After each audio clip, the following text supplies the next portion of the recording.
할렐루야. 말씀을 묵상할 때 우리에게 주어지는 유익은 하나님의 마음이 오롯이 경험되게 하는 것입니다. 오늘 하루도 그 하나님의 사랑을 온전히 경험하기를 원합니다. 말씀을 통해 우리에게 주시는 하나님의 사랑이 오늘 하루 우리의 모든 삶에 충만해지시기를 소원합니다. 오늘도 우리에게 주시는 하나님의 말씀을 함께 읽겠습니다. 오늘의 말씀은 실수로 지은 죄, 일부러 지은 죄. 민수기 15장 27절에서 31절까지입니다. 만일 한 개인이 실수로 잘못을 저질렀다면 그는 1년 된 암염소 한 마리를 속죄 제물로 가져와야 한다. 그러면 제사장은 주 앞에서 실수로 죄를 지은 그 사람의 죄를 속해 주어야 한다. 제사장이 그의 죄를 속해 주면 그는 속죄를 받게 될 것이다. 실수하여 죄를 지은 사람에게는 그가 본토 출신 이스라엘 자손이든 그들 가운데서 살고 있는 외국인이든 같은 법이 적용된다. 그러나 본토 사람이든 외국인이든 일부러 죄를 지은 사람은 주를 모독한 것이므로 그런 사람은 그의 백성 가운데서 쫓아내야 한다. 나 주의 말을 경멸하고 그의 명령을 어겼으므로 그런 사람은 반드시 쫓아내야 한다. 자기의 죄는 자기가 짊어져야 한다.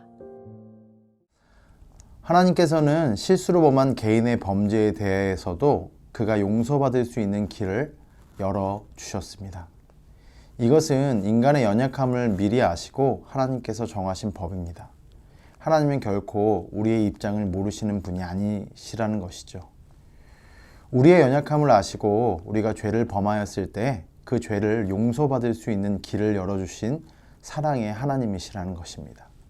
우리 27절과 28절 함께 읽겠습니다. 만일 한 개인이 실수로 잘못을 저질렀다면 그는 1년 된 암염소 한 마리를 속죄물로 가져와야 한다. 그러면 제사장은 주 앞에서 실수로 죄를 지은 그 사람의 죄를 속해 주어야 한다. 제사장이 그의 죄를 속해주면 그는 속죄를 받게 될 것이다. 우리는 종종 범죄합니다. 사실 우리는 죄를 짓지 않을 수가 없습니다. 왜 그렇습니까? 우리는 하나님의 영광에 이르지 못하였기 때문입니다. 즉, 흠이 많고 불완전한 존재라는 것이죠. 우리는 도덕적으로나 또 의의 견지에서 보거나 결함이 있습니다. 그러므로 우리는 죄를 지어 실패하였고 하나님의 영광에 이르지 못했다는 것입니다. 하나님께서 요구하시는 것은 다 행할 수 없는 것일 수도 있습니다. 대부분 우리는 스스로 지은 죄들을 인식조차 하지 못하고 지낼 때가 많습니다. 우리는 부지 중에 많은 죄를 짓습니다. 그러나 주목하십시오. 하나님은 고의적이지 않은 죄들을 용서해 주신다라고 말하고 있습니다. 본문은. 우리가 전에 알지 못했던 사이에 짓는 죄들을 용서해 주셨다는 것이죠.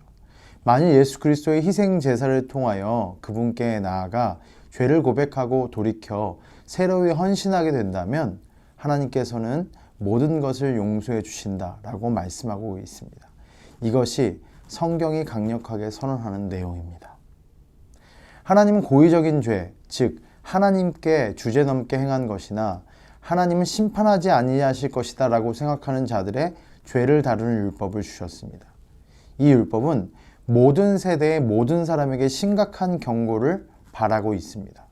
30절 31절 읽겠습니다. 그러나 본토 사람이든 외국인이든 일부러 죄를 지은 사람은 주를 모독한 것이므로 그런 사람은 그의 백성 가운데서 쫓아내야 한다. 나 주의 말을 경멸하고 그의 명령을 어겼으므로 그런 사람은 반드시 쫓아내야 한다. 자기의 죄는 자기가 짊어져야 한다. 성경은 고의적인 죄의 본질에 이렇게 이야기하고 있습니다. 고의적인 죄의 본질은 다음과 같이 설명되고 있는 것이죠. 그것은 여호와를 모독하는 것이고 하나님의 말씀을 무시하는 것이고 하나님의 계명들을 고의적으로 지키지 않는다는 것을 말합니다. 그리고 그 결과를 명확하게 말합니다. 그것은 심판이고 하나님께 대해서 끊어지는 것입니다. 심각한 심판이 고의적인 죄를 범한 사람들에게 내려진다는 것입니다. 하나님의 경고는 분명합니다. 고의적인 죄를 범한 사람은 백성 중에서 완전히 끊어진다는 것입니다. 즉, 하나님과 그분의 백성들로부터 영구적으로 분리된다는 것입니다.